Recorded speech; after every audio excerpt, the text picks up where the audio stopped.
رسول ہر جگہ وہی تھے۔ یہ جو نظام بتایا گیا ہے رزق حلال کا، یہ دین کا اصول ہے۔ دین میں حلال و حرام کی تمیز ہی تو بنیادی چیز ہے۔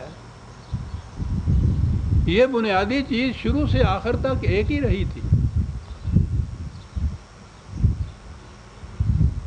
یہی تقسیم، یہی امتیاز، رزق کا یہی نظام قرآن کریم میں بھی دیا گیا تھا۔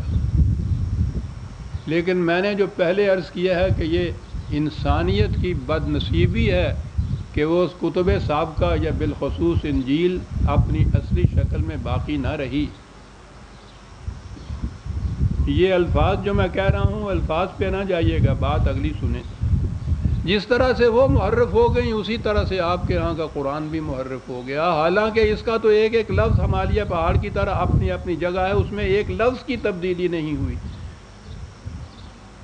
لیکن تحریف لفظ کی تبدیلی ہی کے معنی نہیں ہوتے۔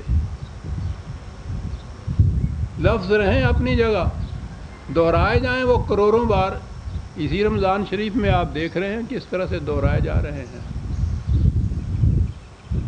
ان کا مفہوم بدل گیا۔ مفہوم کیسے بدلا؟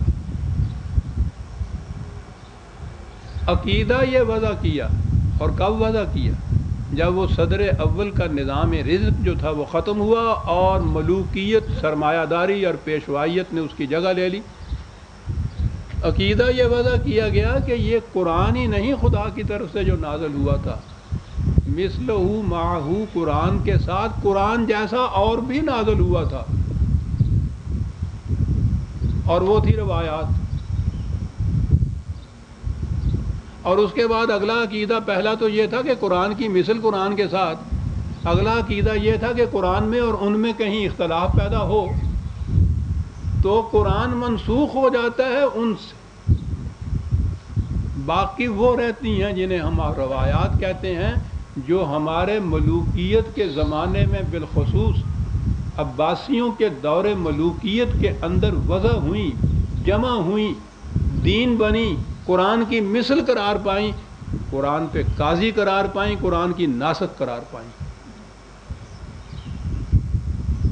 یہ وہ ہیں روایات، خواہ وہ خطب احادیث کے مجموعے میں ہوں یا آپ کے ہاں کی تاریخ کے نوشتوں میں، پھر جس میں آپ یہ دیکھیں گے کہ صحابہ کرام کی کیفیت یہ تھی کہ ان میں سے ایک ایک تاجر اس کی تجارت کے، سوداگری کے، مال و متاع لانے والے، اگلا اونٹ مدینے میں ہوتا تھا اور اس کی قطار کا پچھلا اونٹ مصر میں ہوتا تھا۔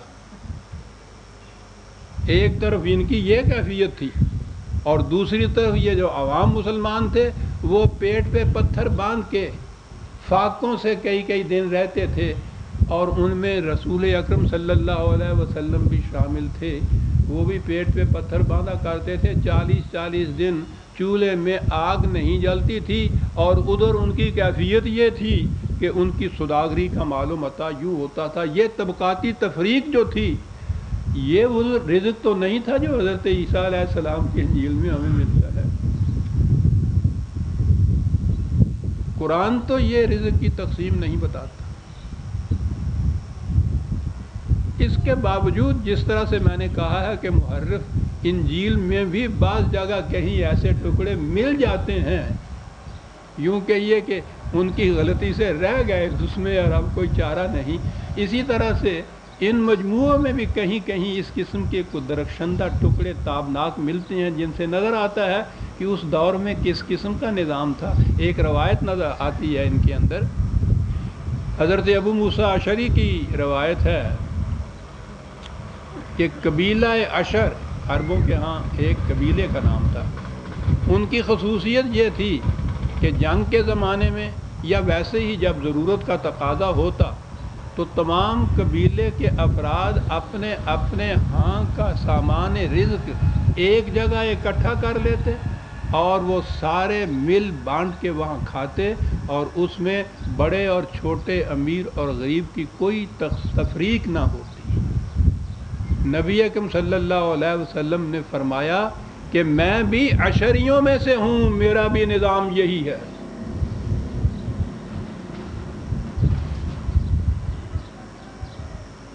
یہ اشعری جن میں حضور نے فرمایا کہ میرا بھی نظام یہی ہے، ان کے ہاں تو پھر یہ نظام نہیں ہوگا نا کہ ایک تاجر جو ہے اس کا تو مال تجارت یہ ہو اور مدینے کے رہنے والے پیٹ پہ پتھر باندھ کے پھر رہے ہوں۔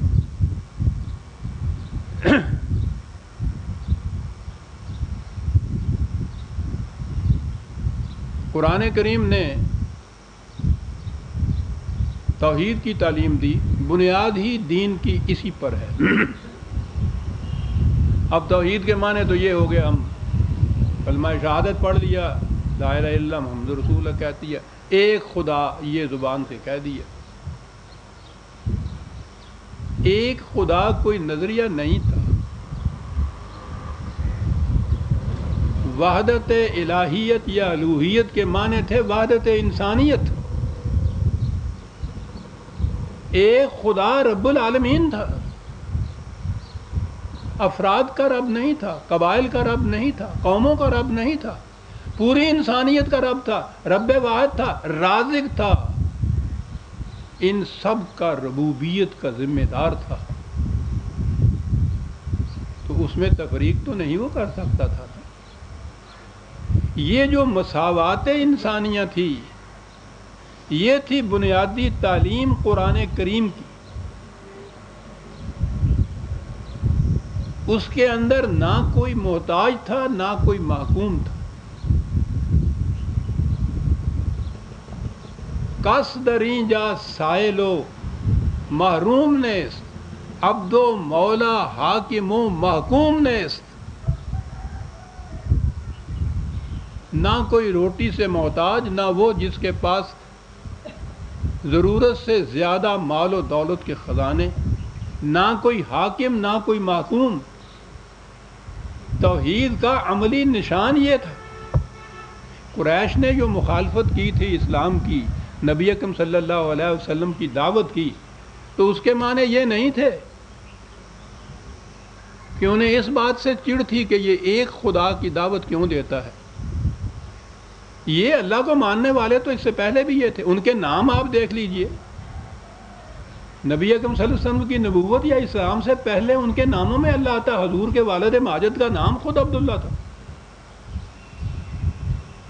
وہ اس سے نہیں چڑھتے تھے۔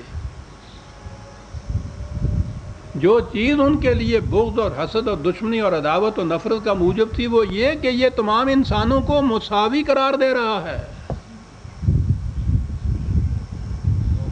وہ اسے تسلیم نہیں کرنے کے لیے تیار تھے۔ اس کے لیے وہ یورش کر کے مکے سے مدینے بھی چڑھ آئے کہ انسانیت کی مساویت یہ ہمیں تسلیم نہیں ہے۔ وہ ٹھیک بات تھی، وہ کعبے کے مجاور بھی تھے، وہ تاجر بھی تھے، قریش کا قبیلہ نسبی طور پر بھی باقی تمام قبائل کے اوپر ممتاز اور معزز گنا جاتا تھا، اور خود عرب اپنے سے باہر والوں کو گنگا کہا کرتے تھے۔ جہاں انسانیت کی تفریق و تقسیم و امتیاز کی یہ کیفیت ہو، وہ اس دعوت کو کس طرح سے ٹھنڈے پیٹوں قبول کرنے کہ تمام انسان ایک جیسے ہیں۔ اقبال نے بڑی خوبصورت انداز میں اسے نوحہ ابو جہل کے نام سے پکار کے اپنے یہاں بیان کیا ہے۔ ابو جہل ان کا نمائندہ ہے۔ وہ کعبے کے پردے کو، غلاف کو پکڑتا ہے، اور وہ جو ان کے بت وہاں رکھے ہوئے تھے وہ ان سے فریاد کرتا ہے۔ وہ ہے تو ساری نظم ہی بڑی جلیل القدر۔ اس میں وہ کہتا ہے کہ قیامت آ گئی ہے، جو یہ شخص یہاں جس قسم کا نظام لا رہا ہے، در نگاہ او یکے بالا و پست، با غلام خیش بر یک خان نشست۔ وہ چھوٹے بڑے سب کو ایک جیسا سمجھ رہا ہے، ایک دسترخوان پہ بیٹھ کے سارے کھانا کھا رہے ہیں۔ ای مساوات، ای مواخات آجمیست، یہ بڑی عجیب چیز ہے جو یہ کہی ہے ابو جہل نے۔ میں یہ اس کی بیک گراؤنڈ عرض کر دوں۔ حضرت سلمان پارسی صحابہ میں آپ ان کا نام رضی اللہ تعالیٰ عنہ آتا ہے، وہ فارس کے رہنے والے تھے۔ حضور کی بعثت سے کچھ عرصہ پہلے فارس میں ایک تحریک اٹھی تھی، مزدق کا نام آپ نے سنا ہوگا۔